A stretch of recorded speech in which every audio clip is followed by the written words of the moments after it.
Artificial intelligence ആണ് ലോകം ഭരിക്കാൻ പോകുന്നത് എന്നൊക്കെയാണ് നമ്മൾ കേട്ടുകൊണ്ടിരിക്കുന്നത്. Artificial intelligence, machine learning, robotics ഇങ്ങനെ തുടങ്ങി വലിയ വലിയ വാക്കുകൾ നമ്മൾ നിരന്തരം കേട്ടുകൊണ്ടിരിക്കുകയാണ്. സാങ്കേതിക വിദ്യ നിരന്തരം ഇങ്ങനെ വികസിച്ചുകൊണ്ടിരിക്കുകയാണ് എന്ന് നമ്മൾ കേൾക്കുന്നുണ്ട്. നമ്മോടൊപ്പം ആർട്ടിഫിഷ്യൽ ഇൻ്റലിജൻസ് മേഖലയിൽ കുറേ കാലമായി വർക്ക് ചെയ്തുകൊണ്ടിരിക്കുന്ന, റിസർച്ച് ചെയ്തുകൊണ്ടിരിക്കുന്ന ഡാറ്റ സയൻറ്റിസ്റ്റ് കൂടിയായിട്ടുള്ള സൈനുൽ ആബിദ് സാറാണ് ഇത്തവണ ഇൻസൈറ്റിൽ. സ്വാഗതം. ആർട്ടിഫിഷ്യൽ ഇൻ്റലിജൻസും AI ഒക്കെ ഇങ്ങനെ അതുമായി ബന്ധപ്പെട്ട ഡെവലപ്മെൻറ്റുകളുടെയൊക്കെ വാർത്തകൾ നിരന്തരം വന്നുകൊണ്ടിരിക്കുകയാണല്ലോ. നിലവിൽ എവിടെ എത്തിയിട്ടുണ്ട് ഈ പുരോഗമനങ്ങളൊക്കെ? ആക്ച്വലി ആർട്ടിഫിഷ്യൽ ജനറൽ ഇൻ്റലിജൻസ് എന്നൊരു ലക്ഷ്യത്തിലേക്കാണ് കമ്പനികളൊക്കെ വർക്ക് ചെയ്തുകൊണ്ടിരിക്കുന്നത്. അപ്പോൾ ആർട്ടിഫിഷ്യൽ ജനറൽ ഇൻ്റലിജൻസ് എന്ന് പറയുമ്പോൾ ഇപ്പോൾ നമുക്ക് ഉള്ള ഒരു ഇൻ്റലിജൻസ് ഉണ്ട്. അതായത് നമ്മൾ ഒരു ഡാറ്റ പെർസീവ് ചെയ്യണം, അത് എവിടുന്ന് സെലക്ട് ചെയ്യണം എന്നുള്ളത്, അത് നമുക്കൊരു അറ്റൻഷൻ മെക്കാനിസം നമ്മുടെ ബ്രെയിനിനുണ്ട്. അത് ബേസ് ചെയ്തിട്ട് നമ്മൾ ആ ഡാറ്റനെ എടുക്കണം, എന്നിട്ട് അത് ബ്രെയിനകത്ത് വെച്ചിട്ട് പ്രോസസ്സ് ചെയ്യണം. സോ അതൊരു എക്സ്പീരിയൻസ്, കോൺഷ്യസ്നെസ് നമുക്ക് തരുന്നു. അതിൻ്റെ പിന്നിൽ റീസണിങ് ഉണ്ട്, അതുപോലെ അത് പ്രോബ്ലം സോൾവിങ് ഉണ്ട്. ഇങ്ങനത്തെ ഒരുപാട് കഴിവുകൾ മനുഷ്യനുണ്ട്. അപ്പോൾ ഇതേപോലുള്ളൊരു കഴിവ്, ഇതേപോലുള്ള ഒരു ഹ്യൂമൻ എബിലിറ്റി എങ്ങനെയാണ് ഒരു മെഷീനിന് കൊടുക്കാം, എന്നിട്ട് നമ്മുടെ വർക്ക് എങ്ങനെ സിംപ്ലിഫൈ ചെയ്യുക എന്നുള്ളതാണ് ആർട്ടിഫിഷ്യൽ ജനറൽ ഇൻ്റലിജൻസിൻ്റെ ലക്ഷ്യം. ഒന്നും കൂടെ ഡീപ്പായിട്ട് പറഞ്ഞാൽ ഏജൻറ്റിക് AI എന്നൊരു ലക്ഷ്യത്തിലേക്കാണ് ഇത് മൂവ് ചെയ്തുകൊണ്ടിരിക്കുന്നത്. ഏജൻറ്റിക് AI എന്ന് പറയുമ്പോൾ ഏജൻസി എന്ന് പറയുമ്പോൾ സ്വന്തമായിട്ട് ഡിസിഷൻ എടുക്കാനും അതിനനുസരിച്ച് ആക്ഷൻസ് ചെയ്യാനൊക്കെ പറ്റുന്ന രൂപത്തിലുള്ള മെഷീൻസിനെ ക്രിയേറ്റ് ചെയ്യുക എന്നുള്ളതാണ് ഇതിൻ്റെ ലക്ഷ്യം. ഇപ്പോൾ റീസെൻ്റ് അഡ്വാൻസ്മെൻറ്റിൽ 27-ാം തീയതി, കഴിഞ്ഞ ജനുവരി 27, 2025 ജനുവരി 27-ന് ഡീപ്സീക്ക് റിലീസ് ചെയ്തു. ഡീപ്സീക്കിൻ്റെ R1 മോഡൽ റിലീസ് ചെയ്തു. 2023-ലാണ് ഇവർ ഈ ഒരു പ്രോജക്റ്റ് സ്റ്റാർട്ട് ചെയ്യുന്നത്. അപ്പോൾ എന്താണ് ആക്ച്വലി ഇപ്പം ഈ ഡീപ്സീക്ക് ഇത്രയധികം വാർത്താ പ്രാധാന്യം ഉണ്ടാവാനുള്ള കാരണം? അവരെന്തെങ്കിലും ഒരു പ്രത്യേക കണ്ടുപിടുത്തോ ഇന്നോവേഷൻസ് കൊണ്ടുവന്നോ എന്നുള്ളതൊക്കെയാണ് നമുക്ക് ചർച്ച ചെയ്യാനുള്ളത്. അപ്പോൾ ഡീപ്സീക്കിൽ ഞാൻ അതിൻ്റെ ഡെവലപ്പർ സൈഡിലാണ് വർക്ക് ചെയ്തിട്ടുള്ളത്. അപ്പം OpenAIയുടെ GPT-4o മോഡല്, അതുപോലെ O1 മോഡല് ഒക്കെ നമ്മൾ വർക്ക് ചെയ്തിട്ടുള്ളതാണ്. അപ്പം ഈ ഏജൻറ്റ് ക്രിയേഷനിൽ എങ്ങനെയാണ് ഇത് വ്യത്യാസപ്പെട്ടിരിക്കുന്നത്, അതുപോലെ ഈ മോഡൽ ട്രെയിൻ ചെയ്യുന്നതിലുള്ള വ്യത്യാസം, ഇങ്ങനെയുള്ള ഒരുപാട് വ്യത്യാസങ്ങളാണ് ഡീപ്സീക്കിനെ മറ്റുള്ളതിൽ നിന്ന് വ്യത്യസ്തമായിക്കൊണ്ടിരിക്കുന്നത്. റീസെൻ്റ് അഡ്വാൻസ്മെൻറ്റിൽ ആൽഗോരിതം ബേസ് ചെയ്തിട്ടാണ് എന്ത് ചെയ്യുന്നത്, ഇതിൻ്റെ ഒരു അഡ്വാൻസ്മെൻറ്റ് കൂടുതലായിട്ട് നടന്നിട്ടുള്ളത്. ഈ GPT, അതേപോലെ ഡീപ്സീക്ക്, ഇവയൊക്കെ ഉപയോഗിക്കുന്ന ഒരു കോമൺ ആർക്കിടെക്ചർ ട്രാൻസ്ഫോമർ മോഡലാണ് അതിൻ്റെ ഒരു ഫണ്ടമെൻ്റൽ ആയിട്ടുള്ള ഒരു യൂണിറ്റ് എന്ന് പറയുന്നത്. ഇത് ശരിക്കും വരുന്നത് ഗൂഗിൾ ബ്രെയിൻ പ്രോജക്റ്റിൻ്റെ ഭാഗമായി വാസ്വാനി എറ്റാൽ അവരുടെ നേതൃത്വത്തിലുള്ള ഒരു ടീമാണ് ഈ ഒരു ട്രാൻസ്ഫോമർ മോഡൽ രൂപീകരിക്കുന്നത്. Attention is all you need എന്നാണ് തോന്നുന്നത് ആ പേപ്പറിൻ്റെ പേര്. ആ പേപ്പർ ശരിക്കും ഒരു അമേസിങ് പേപ്പറാണ്. അപ്പോൾ എങ്ങനെയാണ് ഈ ഇൻഫർമേഷൻ പ്രോസസ്സിങ് എളുപ്പത്തിൽ കോണ്ടെക്സ്റ്റ് അണ്ടർസ്റ്റാൻഡ് ചെയ്തിട്ട് അതിനനുസരിച്ചിട്ടുള്ളൊരു ഔട്ട്പുട്ട് ഉണ്ടാക്കുന്നത് എന്നുള്ളൊരു സംഭവമായിരുന്നു അതിൻ്റെ ഒരു ബേസിൽ വന്നിട്ടുണ്ടായിരുന്നത്. അപ്പോൾ ഇപ്പോൾ അതിന് GPT ഉപയോഗിച്ചിരുന്ന ഏത് രൂപത്തിലുള്ള ആർക്കിടെക്ചറാണ് ഈ ട്രാൻസ്ഫോമർ മോഡൽ ഉപയോഗിച്ചിട്ടുണ്ടായിരുന്നത് എന്നുള്ളത് നമുക്ക് ശരിക്ക് അറിയില്ലായിരുന്നു. പക്ഷേ ഡീപ്സീക്ക് എന്ത് ചെയ്തതെന്ന് ചോദിച്ചാൽ, ഇവർ ശരിക്ക് ഫ്രീലി അവൈലബിൾ ആയിട്ടുള്ള ഓപ്പൺ സോഴ്സ് മോഡലുകളുണ്ട്. അപ്പോൾ അതിൻ്റെ ഒരു സൈറ്റാണ് ഹഗ്ഗിങ് ഫേസ് എന്ന് പറഞ്ഞ സൈറ്റ് എടുത്ത് നോക്കിയാൽ നമുക്ക് ഏതാണ്ട് 8 ലക്ഷത്തോളമൊക്കെ മോഡലുകൾ കാണാൻ പറ്റും. അത് പല ഡൊമൈനുകളിൽ യൂസ് ചെയ്യണ വ്യത്യസ്ത മോഡലുകളുണ്ട്. അത് മെഡിക്കൽ ഡൊമൈനിൽ യൂസ് ചെയ്യുന്നുണ്ട്, റീറ്റെയിൽ ഡൊമൈനിൽ യൂസ് ചെയ്യുന്നതുണ്ട്, കോഡിങ്ങിന് വേണ്ടിയിട്ട് യൂസ് ചെയ്യുന്നത്. ഇങ്ങനെ സ്പെഷ്യലൈസ്ഡ് ആയിട്ട് ഒരുപാട് എൻറ്റിറ്റികളുടെ ഡാറ്റ കോഡ് ചെയ്തിട്ടുള്ള മോഡൽസ് ഉണ്ട്. അപ്പോൾ ഈ മോഡൽസിനെ വളരെ വളരെ എഫിഷ്യൻ്റായിട്ട് ഒപ്റ്റിമൈസ് ചെയ്ത രീതിയിൽ അതിനെ ട്രെയിൻ ചെയ്തെടുത്ത് വളരെ കുറഞ്ഞ ഹാർഡ്വെയർ മാത്രം ഉപയോഗപ്പെടുത്തി, മീൻസ് കമ്പയർ ടു GPT-യുടെ ഇതിന് ആർക്കിടെക്ചറൊക്കെ പറയുകയാണെങ്കിൽ വളരെ പിന്നെ ലെസ് മെമ്മറി അതുപോലെ സ്പേസ് ഒക്കെ എടുത്തിട്ടാണ് ഇവ ചെയ്യുന്നത്.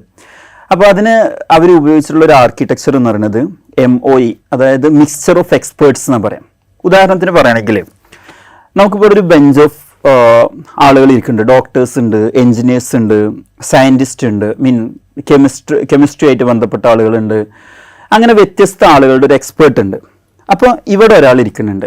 അപ്പം ആളടുത്തേക്കാണ് എന്ത് ചെയ്യണത്, പിന്നെ ഒരു ക്വയറി വരുന്നത്. ഒരു കസ്റ്റമർ വന്നിട്ട് ചോദിക്കുകയാണ്, ഓക്കെ എനിക്ക് പല്ലുവേദനയുണ്ട്, ഓക്കെ ഞാൻ എവിടേക്ക് പോകേണ്ടതെന്നുള്ളത്. അപ്പോൾ അതിൽ എക്സ്പേർട്ടായിട്ടുള്ള ഒരാൾ, അതായത് ഡെൻ്റൽ ഡോക്ടറാണ്. അപ്പോൾ ആ ഡോക്ടറത്തേക്ക് തിരിക്കുന്ന ഒരു റൗട്ടർ ഉണ്ടാവും. അപ്പോൾ ആ റൗട്ടർ തിരിക്കുന്ന എക്സ്പേർട്ടിലേക്കാണ് ആ ഒരു ക്വയറി പോവുക. അപ്പോൾ വളരെ എഫിഷ്യൻ്റ് ആയിട്ടുള്ള ആൻസറാണ് ചെയ്യാൻ പറ്റുക. അപ്പോൾ ഇതിൻ്റെ ട്രെയിനിങ്ങിന് യൂസ് ചെയ്തിട്ടുണ്ടായിരുന്നത് അവർ സാധാരണ നമ്മൾ ഈ ഇത്തരത്തിലുള്ള മോഡലുകളൊക്കെ ട്രെയിൻ ചെയ്യുമ്പോൾ യൂസ് ചെയ്യാം SFT എന്ന് പറയുന്ന ഒരു പിന്നെ ആർക്കിടെക്ചറാണ്. SFT എന്ന് പറയുന്ന ഒരു മോഡാണ് നമ്മൾ യൂസ് ചെയ്യുക. അപ്പോൾ അതിന് പകരം അതായത് സൂപ്പർവൈസ്ഡ് ഫൈൻ ട്യൂണിംഗ് എന്ന് അതിന് പറയാം.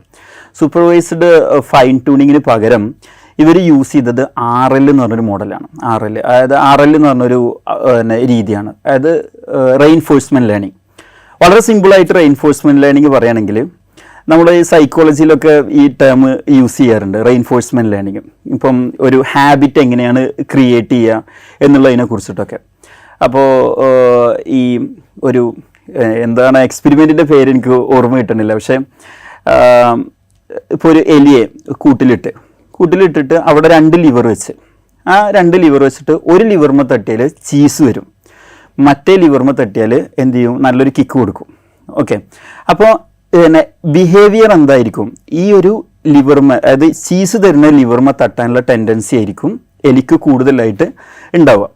അപ്പോൾ ഇതേപോലെ തന്നെ ഒരു massive amount of data supervised learning technique ഉപയോഗിച്ച് വലിയ എന്താ പറയുക ഹാർഡ്വെയർ ഒക്കെ ഉപയോഗിച്ച് ചെയ്യുന്നതിന് പകരം ഈ ഒരു മെത്തേഡ് എന്ന് പറഞ്ഞാൽ ജസ്റ്റ് റെയിൻഫോഴ്സ്മെൻറ്റ് ചെയ്യണം. കറക്റ്റ് ആണെങ്കിൽ റിവാർഡ് കൊടുക്കും, റോങ് ആണെന്നുണ്ടെങ്കിൽ പണിഷ്മെൻറ്റ്. അപ്പോൾ പോസിറ്റീവ് നെഗറ്റീവ് എന്ന് കണക്കാക്കിയാൽ മതി. അപ്പോൾ ഈ രീതിയിലാണ് അതിൻ്റെ ആൽഗോരിതം ട്രെയിൻ ചെയ്തിട്ടുണ്ടായിരുന്നത്. അപ്പോൾ വളരെ സെലക്റ്റീവായിട്ട് ഉള്ള എക്സ്പേർട്ടിനെ ആ സെലക്റ്റീവായിട്ടുള്ള രീതിയിൽ എന്ത് ചെയ്യാണ്, എഫിഷ്യൻ്റ് ആയിട്ട് ട്രെയിൻ ചെയ്തെടുക്കാൻ പറ്റി എന്നുള്ളതാണ് ഡീപ്പ് ലേണിങ്ങിൻ്റെ ഒരു ഇതെന്ന് പറയും. ഈ ഡീപ്പ് സീക്കിൻ്റെ ഒരു ഇതെന്ന് പറയുന്നത്. ഇപ്പോൾ ഈ വേർഡ് വളരെ ഒരു ബസ് വേർഡാണ് ഈ ആർട്ടിഫിഷ്യൽ ഇൻ്റലിജൻസ് എന്നൊക്കെ പറയുന്നത്. ഓഡിയൻസിൽ പലർക്കും കൺഫ്യൂഷൻ ഉണ്ടാവും. ഇപ്പോൾ ഞാൻ ചില കുട്ടികൾക്കൊക്കെ ക്ലാസ് എടുക്കുന്ന സമയത്ത് അപ്പോൾ ഈ ആർട്ടിഫിഷ്യൽ ഇൻ്റലിജൻസ് എന്താണ് നിങ്ങൾ മനസ്സിലാക്കുന്നത്, ചിലർ പറയുന്നത് അതൊരു ഒരു പുതിയൊരു മനുഷ്യനാണ്, പുതിയൊരു വർഗമാണ് എന്നൊക്കെ പറയാറുണ്ട്. അപ്പം എനിക്ക് തോന്നുന്നു ഇതിലൊരു ക്ലാരിറ്റി ആവശ്യമുണ്ടെന്ന് തോന്നുന്നു. അപ്പം ആർട്ടിഫിഷ്യൽ ഇൻ്റലിജൻസ് എന്ന് പറയുമ്പോൾ ശരിക്കും ഒരു ബ്രോഡ് കോൺസെപ്റ്റാണ്. അത് human problem solving, reasoning ability, ഇതിനൊക്കെ മിമിക് ചെയ്യുന്ന ഒരു മെഷീനിൻ്റെ ഒരു ഓവറോൾ എൻറ്റിറ്റിക്ക് പറയുന്ന പേരാണ് ആർട്ടിഫിഷ്യൽ ഇൻ്റലിജൻസ് എന്ന് പറയുന്നത്. പിന്നെ ഇതിൻ്റെ ഒരു സബ് എൻറ്റിറ്റിയാണ് മെഷീൻ ലേണിംഗ് എന്ന് പറഞ്ഞാൽ ഒരു വലിയ സെറ്റ്, ആ സെറ്റിനകത്തുള്ള ഒരു സെറ്റാണ് മെഷീൻ ലേണിംഗ് എന്ന് പറയുന്നത്. മെഷീൻ ലേണിംഗ് എന്ന് പറയുമ്പോൾ അതിന് എങ്ങനെയാണ് പറയുന്നത് വെച്ചാൽ, അപ്പോൾ നമുക്കൊരു കുട്ടിയെ പഠിപ്പിക്കണം എന്ന് വിചാരിച്ചു. പഠിപ്പിക്കുന്ന സമയത്ത് നമ്മൾ ഫസ്റ്റ് എന്ത് ചെയ്തു, കുട്ടിക്ക് എഴുത്തും വായനയൊക്കെ അറിയാമെന്ന് വിചാരിക്കാം. അപ്പോൾ BALL ബോള്, അതുപോലെ മാംഗോ, അതിൻ്റെ ഫോട്ടോ കാണിക്കുന്നു, അതിനെ ലാബൽ ചെയ്തിട്ടുണ്ട്. അപ്പോൾ ഈ കുട്ടീനെ ഇതിങ്ങനെ കാണിച്ച് പഠിപ്പിച്ച് കൊടുക്കുമ്പോൾ ഇനി എന്താണ്, വേറൊരു വെറൈറ്റി മാംഗോ കണ്ടാൽ കുട്ടി പറയുന്നത് ഇത് മാംഗോ ആണെന്ന് പറയും. ഓക്കെ, അത് എന്ന് പറയുന്നത് സൂപ്പർവൈസ്ഡ് ലേണിംഗ് ആണ്. അതായത് നമ്മൾ ഔട്ട്പുട്ടും കൊടുത്തിട്ടുണ്ട്, ഇൻപുട്ടും കൊടുത്തിട്ടുണ്ട്. ഇങ്ങനത്തെ പിന്നെ ആൽഗോരിതം മോഡലുകളാണ് സൂപ്പർവൈസ്ഡ് ലേണിംഗ് ഫെസിലിറ്റേറ്റ് ചെയ്യുന്നത്. ഓക്കെ, ഇനി അൺസൂപ്പർവൈസ്ഡ് ലേണിംഗ് ഉണ്ട്. ഉദാഹരണത്തിന് പറയണമെങ്കിൽ കുറച്ച് റെഡ് കളറുള്ള ബോളുണ്ട്, യെല്ലോ കളറുള്ള ബോളുണ്ട്, അതുപോലെ റെഡ് കളറുള്ള ബോൾ ഉണ്ടെന്ന് വിചാരിക്കുക, ഗ്രീൻ കളറൊക്കെ ഉള്ള മിക്സ് ആയിട്ടുള്ളത്. അപ്പോൾ അതൊന്ന് കുട്ടിക്ക് ഇതിൻ്റെ പേരൊന്നും അറിയില്ല. അപ്പോൾ നമ്മൾ എന്ത് ചെയ്ത് അവനോട് പറഞ്ഞു ഒരേ കളറുള്ളതൊക്കെ മാറ്റി വെക്കാൻ വേണ്ടിയിട്ട് പറഞ്ഞു. അപ്പോൾ ഒബ്വിയസ്ലി അവൻ എന്ത് ചെയ്തു, മാറ്റി വെച്ചു. അവിടെ എന്താണ് യൂസ് ചെയ്തിട്ടുള്ളത്, ഇതിൻ്റെ ഫീച്ചറാണ് യൂസ് ചെയ്തിട്ടുള്ളത്. അപ്പോൾ ഇതിനെ എന്താ പറയുക, അൺസൂപ്പർവൈസ്ഡ് ലേണിംഗ് എന്ന് പറയാം. ഫീച്ചർ മനസ്സിലാക്കിയിട്ട് ഇതിനെ ക്ലാസിഫൈ ചെയ്യണം. അപ്പോൾ ഇങ്ങനത്തെയാണ് അൺസൂപ്പർവൈസ്ഡ് ലേണിംഗ് എന്ന് പറയുന്നത്. റെയിൻഫോഴ്സ്മെൻറ്റ് ലേണിംഗ് എന്ന് പറയുന്നത് ആക്ച്വലി എന്താ പറയുക, നമ്മൾ പിന്നെ ഒരു ഇൻപുട്ട് കൊടുക്കുന്നു, ഔട്ട്പുട്ട് വരുന്നു. ശരിയാണെങ്കിൽ റിവാർഡ് കൊടുക്കുന്നു, തെറ്റാണെങ്കിൽ പണിഷ്മെൻ്റ് എന്നുള്ള രൂപത്തിൽ കൊടുക്കണം, നെഗറ്റീവായിട്ട് ഉള്ള വാല്യൂസ് കൊടുക്കണം. അപ്പോൾ ഇങ്ങനെയാണ് ഇതിനെ ഒരു ജനറലി നമുക്ക് ക്ലാസിഫൈ ചെയ്യാൻ പറ്റുക. പിന്നെ ഇതിൻ്റെ ഇപ്പോൾ ഈ ഡാറ്റയിൽ നമ്മൾ പൊതുവിൽ നമ്മൾ പറയുന്ന സമയത്ത്, മെഷീൻ ലേണിങ്ങിൽ പറയുന്ന സമയത്ത് ഡാറ്റയിലെ ഫീച്ചറുകളൊക്കെ ഇങ്ങനെ ഡിഫൈൻ ചെയ്തിട്ടുണ്ട്. ഉദാഹരണത്തിന് ഒരു സ്ഥലത്തെ വീടിൻ്റെ പ്രൈസ്, അതെന്തൊക്കെ ഫാക്ടറുകളെ ഡിപ്പെൻഡ് ചെയ്തിരിക്കും. അപ്പോൾ ടൗണിനോട് എത്ര അടുത്താണ്, എത്ര റൂമുണ്ട്, എത്ര എന്താ പറയുക സ്കൂളുകളിനോട് എത്ര അടുത്താണ്, ഇങ്ങനെ കുറേ കൺസ്ട്രെയിൻസ് ഉണ്ടാവും. അപ്പോൾ ഇതാണ് അതിൻ്റെ ഫീച്ചറുകൾ എന്ന് പറയുന്നത്. ആ ഫീച്ചർ ബേസ് ചെയ്തിട്ടുള്ള അതിനുള്ള ഒരു പ്രൈസ് ഉണ്ടാവും. ഈ പ്രൈസിൻ്റെ ഒരു ഡാറ്റ സെറ്റ് ഉണ്ട് എന്ന് വിചാരിക്കുക. അപ്പോൾ ഈ ഡാറ്റ സെറ്റിനെ നമ്മളൊരു പിന്നെ മോഡലുമായിട്ട് ട്രെയിൻ ചെയ്തിട്ട് ആ മോഡലിലൂടെ പ്രഡിക്ഷൻ നടത്തുന്നു. ഇനി നമ്മൾ പറയാണ്, ഇപ്പോൾ ഒരു മോഡൽ ട്രെയിൻ ചെയ്ത് കഴിഞ്ഞാൽ നമ്മൾ പറയാണ് ഓക്കെ ഇന്ന ഫീച്ചറൊക്കെ ഉള്ളൊരു വീടിന് എത്ര പ്രൈസ് ആവും എന്ന് ചോദിച്ചാൽ AI മോഡൽ അത് പ്രെഡിക്റ്റ് ചെയ്യും. കാരണം അതിന് അറിയാം, മീൻസ് അറിയാമെന്ന് പറഞ്ഞാൽ കോൺഷ്യസ്നെസ് ഉണ്ട് എന്നല്ല ഞാൻ പറയുന്നത്, മറിച്ച് അതിൻ്റെ ആൽഗോരിതത്തിലെ വാല്യൂ അതിനനുസരിച്ച് സെറ്റാണ്. എന്നാൽ ഡീപ്പ് ലേണിംഗ് എന്ന് പറയുന്നത് കുറച്ചും കൂടെ ഇൻഡെപ്ത് ആയിട്ട് പോകുന്നൊരു സാധനമാണ്. അതെന്ന് പറഞ്ഞാൽ ഫീച്ചറുകൾ നമ്മൾ ഡിഫൈൻ ചെയ്ത് കൊടുക്കുകയൊന്നും വേണ്ട. റോ ഡാറ്റ കൊടുത്തു കഴിഞ്ഞാൽ ഫീച്ചർ തനിയെ അതിന്ന് കണ്ടെത്തിക്കോളും. ഉദാഹരണത്തിന് പറയുകയാണെങ്കിൽ ക്യാറ്റ് ഓർ ഡോഗ് എന്നുള്ള സാധനം നമ്മളൊരു മിക്സ്ഡ് ആയിട്ടുള്ള ഡാറ്റ സെറ്റിൽ കൊടുത്തു എന്ന് വിചാരിക്കാം. എന്നിട്ട് അതിനെ ട്രെയിൻ ചെയ്യാൻ വേണ്ടി കൊടുത്തു കഴിഞ്ഞാൽ ഇതിൻ്റെ ഫീച്ചറുകൾ, പൂച്ചയ്ക്ക് എന്തൊക്കെയുണ്ട് പ്രത്യേകതകളുണ്ട്, ഡോഗിന് എന്തൊക്കെ പ്രത്യേകതകളുണ്ട് എന്ന് ഐഡൻറ്റിഫൈ ചെയ്തിട്ട് ക്യാറ്റ് ഓർ ഡോഗ് പ്രെഡിക്റ്റ് ചെയ്യുന്ന ഒരു മോഡൽ ക്രിയേറ്റ് ചെയ്യും. അപ്പോൾ ഫീച്ചർ നമ്മൾ മെൻഷൻ ചെയ്യേണ്ട ഡീപ്പ് ന്യൂറൽ നെറ്റ്വർക്കിൽ വെച്ചിട്ട് തന്നെ അതിനെന്ത് ചെയ്യാൻ പറ്റും, നമുക്ക് പിന്നെ ഇങ്ങനെ ക്ലാസിഫൈ ചെയ്യാൻ വേണ്ടിയിട്ട് പറ്റും. ഇതാണ് ഡീപ്പ് ലേണിംഗ് എന്ന് പറയുന്നത്. അപ്പോൾ അതിന് കുറേ ലെയേഴ്സ് പിന്നെ അതിൻ്റെ ഇടയ്ക്ക് ഉണ്ടാവും, ഡെൻസ് ലെയേഴ്സ് ഉണ്ടാവും. ആ ഡെൻസ് ലെയേഴ്സിൽ വെച്ചാണ് ഇതിൻ്റെ കമ്പ്യൂട്ടേഷൻ നടക്കുക. എന്നിട്ടാണ് ക്യാറ്റ് ഓർ ഡോഗ് എന്ന് പറഞ്ഞ സാധനങ്ങൾ വരിക. ഇതേപോലെ ഡാറ്റ തന്നെ പറയുകയാണെങ്കിൽ ജനറലി 2 ടൈപ്പ് ഡാറ്റയുണ്ട്. സ്ട്രക്ചേർഡ് ഡാറ്റയുണ്ട്, അൺസ്ട്രക്ചേർഡ് ഡാറ്റയുണ്ട്. സ്ട്രക്ചേർഡ് ഡാറ്റ എന്ന് പറയുമ്പോൾ ഇപ്പോൾ ടേബുലർ കോളൊക്കെ ആയിട്ട് വരുന്ന ഡാറ്റയാണെന്നുണ്ടെങ്കിൽ സ്ട്രക്ചേർഡ് ഡാറ്റയാണ്. അപ്പോൾ അൺസ്ട്രക്ചേർഡ് ഡാറ്റ എന്ന് പറയുമ്പോൾ അത് നമുക്കിപ്പം ഇമേജ്, ടെക്സ്റ്റ് ഇങ്ങനത്തെ ഒക്കെ ഡാറ്റയാണ് അൺസ്ട്രക്ചേർഡ് ഡാറ്റ എന്ന് പറയുന്നത്. അപ്പോൾ ഈ സ്ട്രക്ചേർഡ് ഡാറ്റയിൽ നിന്ന് പിന്നെ നമ്മളൊരു ഇൻസൈറ്റ് എടുക്കുന്ന രീതിയും അതുപോലെ അൺസ്ട്രക്ചേർഡ് ഡാറ്റയിൽ ഒരു പ്രഡിക്ഷൻ നടത്തുന്ന രീതിയും വ്യത്യാസമുണ്ട്. അപ്പോൾ ഈ ഡീപ്പ് ന്യൂറൽ നെറ്റ്വർക്കുകൾ ഈ ഡീപ്പ് ലേണിംഗ് എന്ന് പറയുന്ന കോൺസെപ്റ്റ് ഒന്നും കൂടെ മാച്ച് ആവുക ഈ അൺസ്ട്രക്ചേർഡ് ഡാറ്റയ്ക്ക് ആയിരിക്കും. സ്ട്രക്ചേർഡ് സംഭവത്തിന് നമ്മൾ യൂസ് ചെയ്യുന്ന സാധനം ആൽഗോരിതംസ് ഒക്കെ യൂസ് ചെയ്യുന്നത്, അതേപോലെ ഈ മോഡലുകൾ യൂസ് ചെയ്യുന്നത് എന്താണ് നമ്മൾ അതൊന്ന് വ്യത്യസ്തമായിരിക്കും. അപ്പം അങ്ങനെയാണ് ഇതിൻ്റെ ഒരു ജനറൽ ഇൻട്രൊഡക്ഷൻ എന്ന് പറയുന്നത്. ഈ ടെക്നിക്കൽ ഫീൽഡിൽ ഇതിൻ്റെ ഒരു ഡെവലപ്മെൻറ്റ് എങ്ങനെയാണ് വന്നിട്ടുള്ളത്? അതായത് ഇത് നമ്മുടെ യൂസേജിലേക്ക് വരുന്ന സമയത്ത് അല്ലെങ്കിൽ ഈ കോർപ്പറേറ്റുകൾ ഇതിനെ യൂസ് ചെയ്യുന്ന സമയത്ത് ഇതിനെങ്ങനെയാണ് അതിൻ്റെ ഒരു ഡെവലപ്മെന്റ് എങ്ങനെയാണ് വന്നിട്ടുള്ളത്? ഓക്കെ, അത് നമുക്ക് പറയുകയാണെങ്കിൽ ഈ ആർട്ടിഫിഷ്യൽ ഇൻ്റലിജൻസ് എന്നുള്ള ടേം ഒരു പുതിയ ടേമല്ല. 1950-60 കാലഘട്ടങ്ങളിൽ കോയിൻ ചെയ്തിട്ടുള്ള ഒരു ടേമാണ് ആർട്ടിഫിഷ്യൽ ഇൻ്റലിജൻസ് എന്ന് പറയുന്നത്. അപ്പോൾ ഇതിൻ്റെ മാസ്റ്റർ ബ്രെയിൻസ് എന്ന് പറയുന്നത് ഒരു എന്താ പറയുക മാത്തമാറ്റീഷ്യൻസ് ആണ് ഇതിൻ്റെ ഒരു ബാക്ക് ബോൺ എന്ന് പറയുന്നത്. 1980-കളിലൊക്കെ നമ്മളിന്ന് യൂസ് ചെയ്യുന്ന ന്യൂറൽ നെറ്റ്വർക്കുകളുടെ മോഡലുകളൊക്കെ ഉണ്ടായിട്ടുണ്ട്. ഇതിൻ്റെ ഒരു ഇൻസ്പിരേഷൻ വരുന്നത്, ഇപ്പം ന്യൂറൽ നെറ്റ്വർക്കിനെ കുറിച്ച് ഞാൻ പറഞ്ഞല്ലോ, ന്യൂറൽ നെറ്റ്വർക്കിൻ്റെ ഒക്കെ ഒരു ഇൻസ്പിരേഷൻ വരുന്നത് ഒരു Weigh mimicking of human neuron ആണ്. അപ്പോൾ ഹ്യൂമൻ ന്യൂറോണിന് വളരെ വെയ്ഗായിട്ടുള്ള ഒരു മിമിക്കിംഗ് ആണ് ഇതുള്ളത്. അപ്പോൾ അതിനെക്കുറിച്ച് പറയുകയാണെങ്കിൽ ഇപ്പോൾ ഒരു ഇൻപുട്ട് ഡാറ്റ വരുന്നു.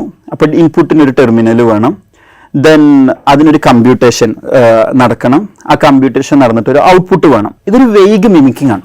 ശരിക്ക് ഹ്യൂമൻ ബ്രെയിനുമായിട്ട് കമ്പയർ ചെയ്യാനോ അതല്ലെങ്കിൽ ഹ്യൂമൻ ബ്രെയിനിൽ നടക്കുന്ന പ്രോസസ്സുകളെ ഇതുമായിട്ട് ഇതാക്കാനോ നമുക്ക് മാച്ച് ചെയ്യിപ്പിക്കാനൊന്നും കമ്പാരിസൺ പോലും പറ്റില്ല. കാരണം അത്രയും എഫിഷ്യൻ്റ് ആയിട്ടാണ് ഹ്യൂമൻ ബ്രെയിന് ഈ പ്രോസസ്സിങ് ചെയ്യുന്നത്. സിമ്പിളായിട്ട് പറഞ്ഞാൽ 20 വാട്ട് കൊണ്ട് നമുക്കൊരു ഫിലമെന്റ് ലാബ് വളരെ മങ്ങിയ വെളിച്ചത്തിൽ കത്തിക്കാൻ പറ്റും. അതേ എനർജിയാണ് നമ്മളെ ബ്രെയിൻ എന്ത് ചെയ്യുന്നത്, യൂസ് ചെയ്യുന്നത്. അതിനകത്ത് 100 ബില്യൺ ന്യൂറോൺസ് ഉണ്ട്. അതുപോലെ 80 ബില്യണോളം ഗ്ലിയൽ സെൽസും ഉണ്ട്. ഈ 100 ബില്യൺ ന്യൂറോൺസ് വർക്ക് ചെയ്യുന്നത് ഓരോ ന്യൂറോൺസും മറ്റു ന്യൂറോൺസുമായിട്ട് ഏതാണ്ട് 50,000-ഓളം കണക്ഷൻസ് ഉണ്ട്. അതിൻ്റെ ഒരു കോംപ്ലക്സിറ്റി ആലോചിച്ച് നോക്കണം. അത് ശരിക്കും ഒരു വലിയൊരു മിറാക്കിളാണ് നമ്മളത് ചിന്തിച്ചാൽ. അപ്പോൾ ഒരു ന്യൂറോണിനകത്തുള്ള ഒരു ഡെൻഡ്രൈറ്റ് 50,000-ഓളം ഡെൻഡ്രൈറ്റുകളൊക്കെ ഉണ്ടാവും ഒരു ന്യൂറോണിന്.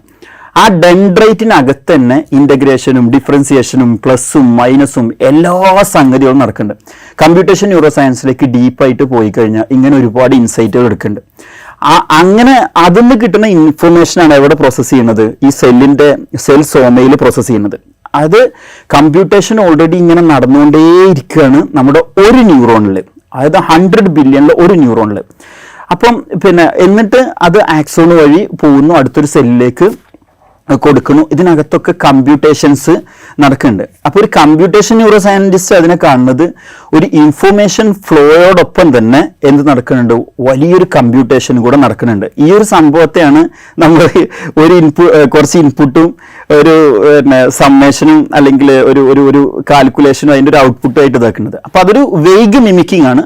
പക്ഷെ അത് ഇൻസ്പയർ ചെയ്തിട്ടുള്ളത് ഈ ഒരു സംഭവത്തിൽ നിന്നാണ്. ഇതിൻ്റെ മാത്തമാറ്റിക്കൽ മോഡൽസ്, അതായത് ഹക്സ്ലി മോഡൽ എന്ന് പറഞ്ഞൊരു മോഡലുണ്ട്, ന്യൂറോൺസിൻ്റെ മോഡൽ. അപ്പോൾ ആ മോഡൽസ് ഇതിനെ ന്യൂറോൺസിനെ സിമുലേറ്റ് ചെയ്തിട്ട് അതിൻ്റെ ഒരു മാത്തമാറ്റിക് മോഡൽ ക്രിയേറ്റ് ചെയ്തതാണ്. അതൊക്കെ ഇതിനൊരു ഇൻസ്പിരേഷൻ ആയിട്ടുണ്ടെന്ന് പറയാം.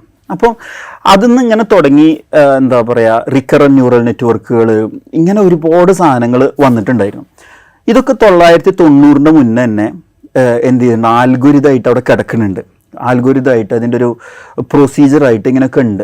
പിന്നെ എന്തുകൊണ്ടാണ് ഇത്ര കാലം നമ്മൾ വെയിറ്റ് ചെയ്യേണ്ടതെന്ന് ചോദിച്ചാൽ, കമ്പ്യൂട്ടേഷൻ റിസോഴ്സ് വളരെ കുറവായിരുന്നു. നമുക്കറിയാം ഓൾഡ് കമ്പ്യൂട്ടറുകളിലെ വിൻഡോസിൻ്റെ ഒക്കെ ഏറ്റവും പഴയ വേർഷന് ഒരു ഫ്ലോപ്പിയിലേക്ക് കോപ്പി ചെയ്ത് ഒരു സാധനം എടുക്കണം എന്നുണ്ടെങ്കിൽ ഒരുപാട് മണിക്കൂറുകൾ സമയം എടുക്കുമായിരുന്നു. ആ സംഭവം നമ്മളിപ്പോൾ എത്ര ഫാസ്റ്റായിട്ടാണ് അതിൻ്റെ ഒരു കമ്പ്യൂട്ടേഷൻ ചെയ്തുകൊണ്ടിരിക്കുന്നത്. അപ്പോൾ ഈ ക്ലൗഡ് കമ്പ്യൂട്ടിങ്, ഇപ്പോൾ AWS ഒക്കെ പോലുള്ള സംഭവങ്ങൾ ക്ലൗഡ് രംഗത്തേക്ക് വന്നതോടുകൂടെ ഇൻഫ്രാസ്ട്രക്ചർ ഒരു പ്രോബ്ലം ഇല്ലാതായിട്ട് മാറി. ഇപ്പോൾ ഏറ്റവും കൂടുതൽ ക്ലൗഡിൽ ഷെയർ ഉള്ളത് AWS-നാണ്, പിന്നെ Azure, പിന്നെ Google.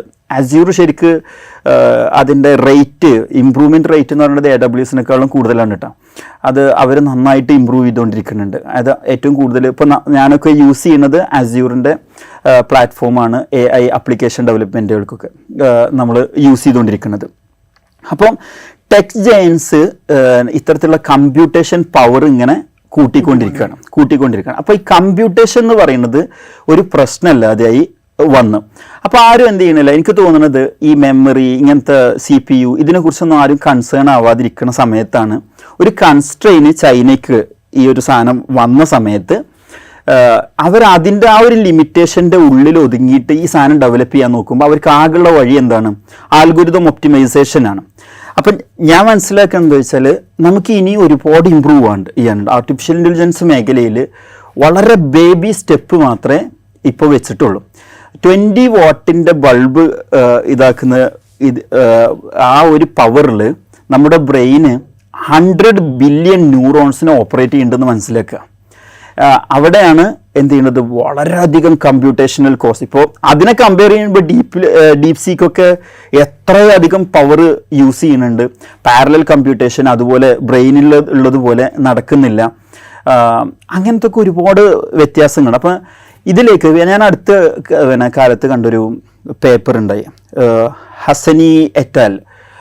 അദ്ദേഹം MIT-യിലെ അവരുടെ ഒരു PhD തെസിസ് ആയിരുന്നു അത്. അതായത് ലിക്വിഡ് ന്യൂറൽ നെറ്റ്വർക്കുകളെ കുറിച്ചിട്ടായിരുന്നു അത് പ്രതിപാദിക്കുന്നത്. അപ്പോൾ ഈ ലിക്വിഡ് ന്യൂറൽ നെറ്റ്വർക്ക് നമ്മുടെ ബ്രെയിനിന് ഒരു ലിക്വിഡിറ്റി ഉണ്ട്. അപ്പം കാണുന്ന ഇൻഫോർമേഷൻസ് അതിനനുസരിച്ച് ലേണിംഗ് നടക്കുന്നു. അതിനെ ഫെസിലിറ്റേറ്റ് ചെയ്യുന്ന long term potentiation, long term depression എന്നൊക്കെ പറയുന്ന മെമ്മറിയിൽ നടക്കുന്ന ഓപ്പറേഷൻസ്, പ്രോസസ്സുകൾ അതിനകത്ത് നടക്കുന്നുണ്ട്. ഇതിനെ മിമിക് ചെയ്യുന്ന രൂപത്തിൽ, ഒരു വെയ്ഗ് മിമിക് ചെയ്യുന്ന രൂപത്തിൽ ഒരു ന്യൂറൽ നെറ്റ്വർക്കാണ് അദ്ദേഹത്തിൻ്റെ തെസിസ്. മസാച്യൂസെറ്റ്സ് ഇൻസ്റ്റിറ്റ്യൂട്ട് ഓഫ് ടെക്നോളജിയിൽ നിന്നാണ് ആ ഒരു പേപ്പർ, അവർ PhD ചെയ്തിട്ടുണ്ടായത്.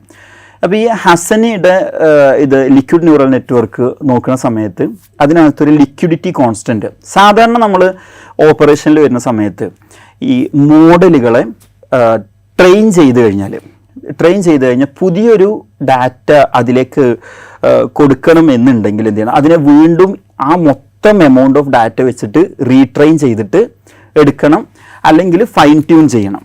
അപ്പോൾ ഇങ്ങനെ ഒരു ഭയങ്കര കമ്പ്യൂട്ടേഷൻ കോസ്റ്റൊക്കെ വരുന്നത്. അപ്പോൾ ഈ ലിക്വിഡ് ന്യൂറൽ നെറ്റ്വർക്കിൻ്റെ പ്രത്യേകത എന്താ വെച്ചാൽ 2 കാര്യങ്ങളാണ്. ഒന്ന് പറഞ്ഞാൽ അഡാപ്റ്റബിലിറ്റി, അതായത് നമ്മളൊരു ഇൻഫർമേഷൻ കണ്ടു, അത് ഫാൾസ് ആണെന്ന് ബോധ്യപ്പെട്ടു, അടുത്തൊരു ഇൻഫർമേഷൻ കണ്ടു, ഓൺ ടൈം തന്നെ നമ്മളത് ഗ്രാസ്പ് ചെയ്യണു, മനസ്സിലാക്കും. ഇതേ സംവിധാനം തന്നെ ഏതിലേക്ക് കമ്പ്യൂട്ടർ സിസ്റ്റത്തിലേക്ക് വരുത്താവുന്ന ഒരു ആൽഗോരിതം ആണ് ലിക്വിഡ് ന്യൂറൽ നെറ്റ്വർക്ക്. അപ്പോൾ അതിലേക്ക് ഒരു ലിക്വിഡിറ്റി കോൺസ്റ്റൻറ്റും കൂടെ കൊടുത്തു കഴിഞ്ഞാൽ എന്താ പറയുക, അത് ഭയങ്കര ഒരു അഡ്വാൻസ്മെൻ്റ് ആവും.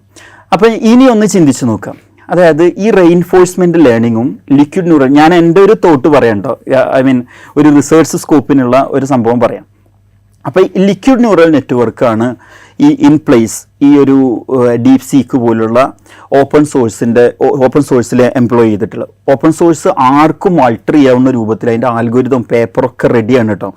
അപ്പോൾ ആ ലിക്വിഡ് ന്യൂറൽ നെറ്റ്വർക്ക് ഒന്ന് എംപ്ലോയ് ചെയ്ത് നോക്കുക, റിസർച്ചിന് വേണമെങ്കിൽ എന്ത് ചെയ്യുക, ടെസ്റ്റ് ചെയ്ത് നോക്കാവുന്നതാണ്. അങ്ങനെ കൊടുത്തു കഴിയുമ്പോൾ ഇതിൻ്റെ ലേണിങ്, റെയിൻഫോഴ്സ്മെൻറ്റ് ലേണിങ്ങിലൂടെ വരികയാണെങ്കിൽ ഈ AGIയിലേക്കുള്ള ഒരു വഴി എന്ന് പറയുന്നത് കുറച്ചും കൂടെ എളുപ്പമായിരിക്കും. കാരണം ഈ ഒരു ലിക്വിഡിറ്റിയും കൂടെ അതിലേക്ക് ഇൻവോൾവ്ഡ് ആണ്.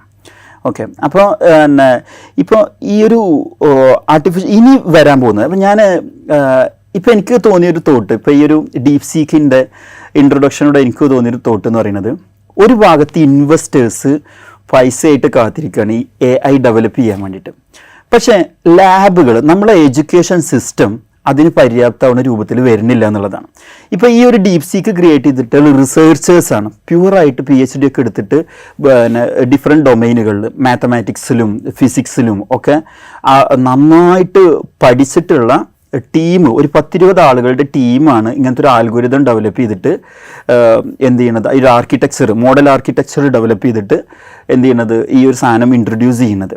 അപ്പോൾ ശരിക്ക് ഫണ്ടിങ്ങും അതുപോലെ നമ്മളെ യൂണിവേഴ്സിറ്റികളും അതുപോലെ ഇൻസ്റ്റിറ്റ്യൂഷൻസും ഒക്കെ ഫോക്കസ് ചെയ്യേണ്ടത് ഇങ്ങനത്തെ മാത്തമാറ്റിക്സിലേക്കും, ആ മാത്തമാറ്റിക്സിലൂടെ ഇത്തരത്തിലുള്ള മോഡലുകൾ ക്രിയേറ്റ് ചെയ്യാനും അതിൻ്റെ ഒരു ഫർദർ റിസർച്ചിലേക്കാണ് നമ്മൾ ശ്രദ്ധിക്കണം.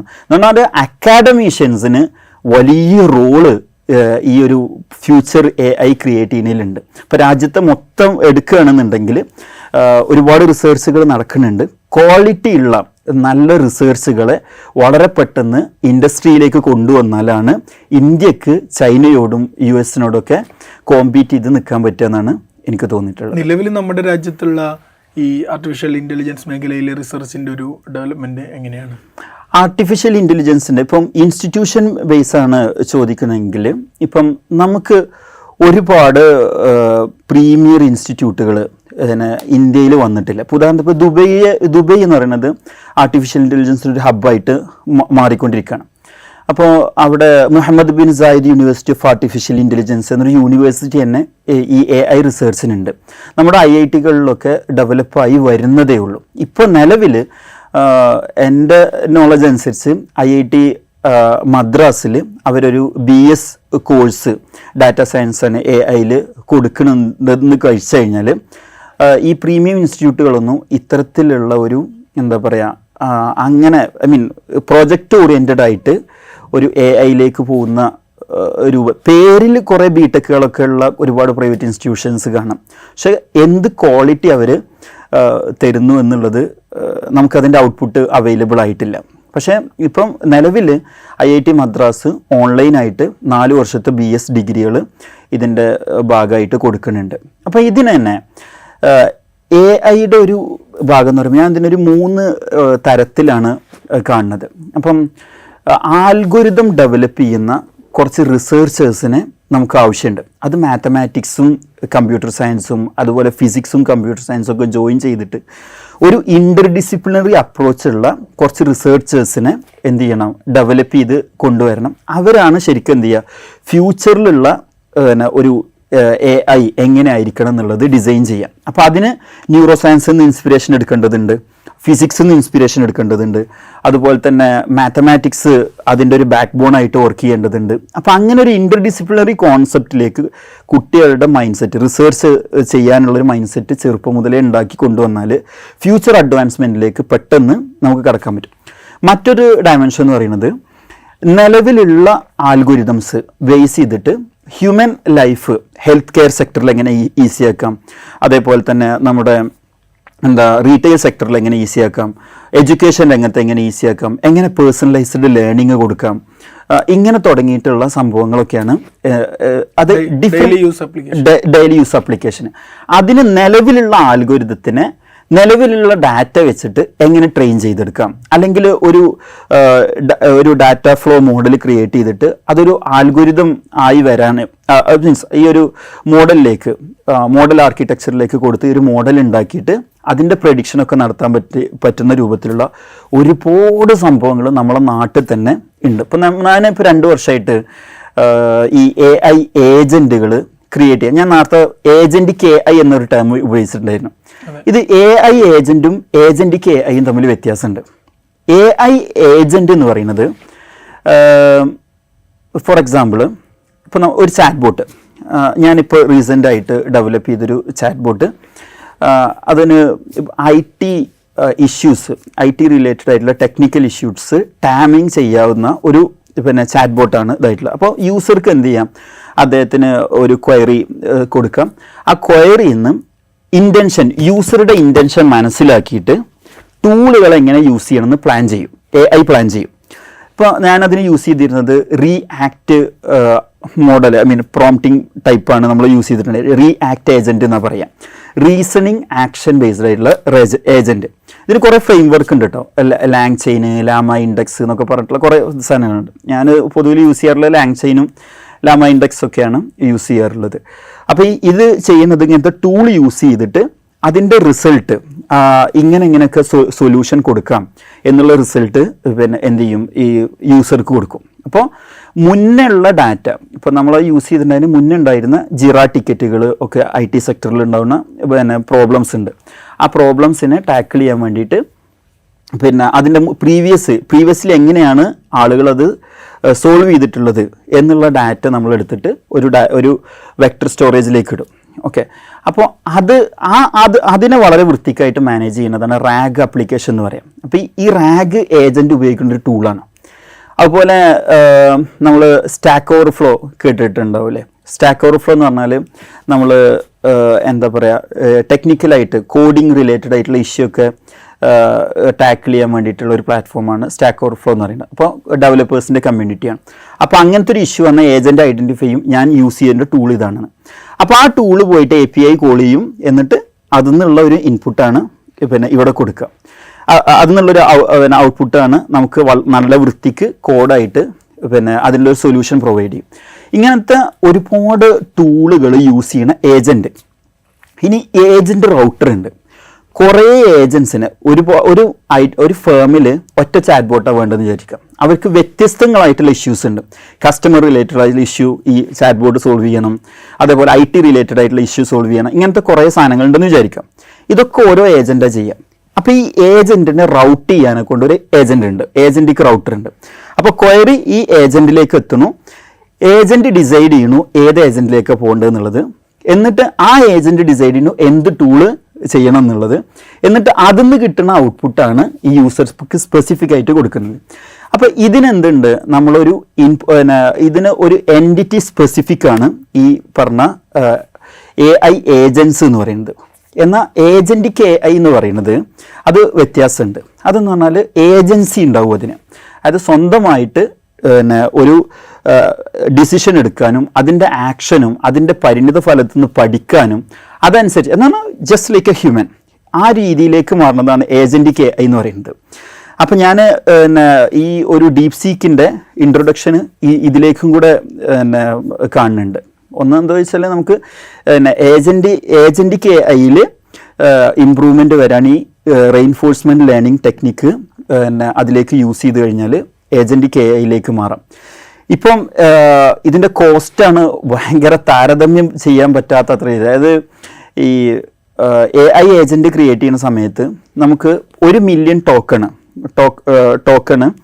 $15 ആക്ച്വലി ഏതിലുള്ളത് ഓപ്പൺ AIയുടെ കോസ്റ്റ് എന്ന് പറയുന്നത്.